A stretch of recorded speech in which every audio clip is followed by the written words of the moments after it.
மூர்த்தியின் சிறிய மூச்சு மீன் பண்ணையின் ஆரம்ப தொடக்கம். நல்லா இருக்குதுண்ணே. இது எல்லாமே புழக்கம். போடு வீடா அந்த இந்த தண்ணி ஊற்று, தண்ணி மீனை மட்டும் ஊற்று. அதான் டீ இவா கழித்து வா. இன்னைக்கு எவ்வளோ மீன் பிடிச்சுன்னு பார்க்க போகிறோம். சரி துளுண்டா. ஆமாண்டா, இது அதான் பார்க்கண்டா. துள்ளுண்டா. தண்ணி செட் ஆகாதா? ஆமாம், உள்ள மிக்ஸ். ஏன்னா அது வந்து தண்ணி நீட்டாக இருக்கா, சுத்தமான தண்ணி, இது அழுக்கு தண்ணி. இல்லைன்னா இது கொஞ்சம் மேத்துக்கு ஊற்று. நீ ஊற்றுவா. இல்லை பக்கெட் எடுத்து வருதா? இல்லை ஜம்ப் ஆகிட்டு இங்கே ஊற்றுவா. ஓகே, மீன் மாற்று முயற்சி. போகிறா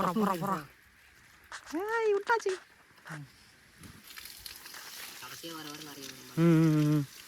டப்புன்னு ஊற்றி அதோட குளிச்சாண்டா விட்டேன். குள்ளதுக்கு போங்க அவனே. அப்புறம் எங்கே போயிடும் எங்கேயான்னு திட்டுவேன். ஆனால் எனக்கு காணாமல் நீங்கள் காலில் மிஸ் பண்ணிங்கன்னா எப்படி?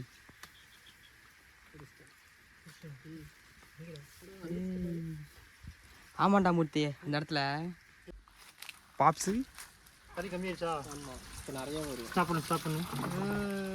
இப்போ வந்துட்டு ஒரு அரை சாசி ஊது.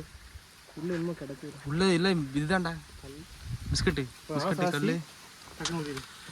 அலாசி தானே எப்படி ஊற்றுறோம் பாரு. கூட்டா ஒரு பெருசு இருந்துச்சு. சூப்பர். கொஞ்சம் ஆசை ஊற்று. சுற்றி ஆசை தண்ணி லைட்டு தண்ணி உள்ளது மோந்து ஊற்றுக்கடா. ஏய் புதுசு பார்த்துக்கு போகலாம். ஓகே, நிறைய மீன் போடுறா. சூப்பர்ரா. மூர்த்தியின் சிறிய வகை பண்ணை.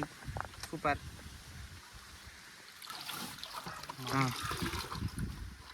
எந்த மீன் சாகுற பார்த்தியா? பொறுத்த கொண்டாங்க. பொறுத்த கொண்டாலும் எந்த மீன் சாகுற பாப்பா ஓடி தூண்டில் பிடிச்சதா? மீன் அது அந்த பெருசு தூண்டில் போட்டு பிடிச்சி கொடுத்தான். சாகலை.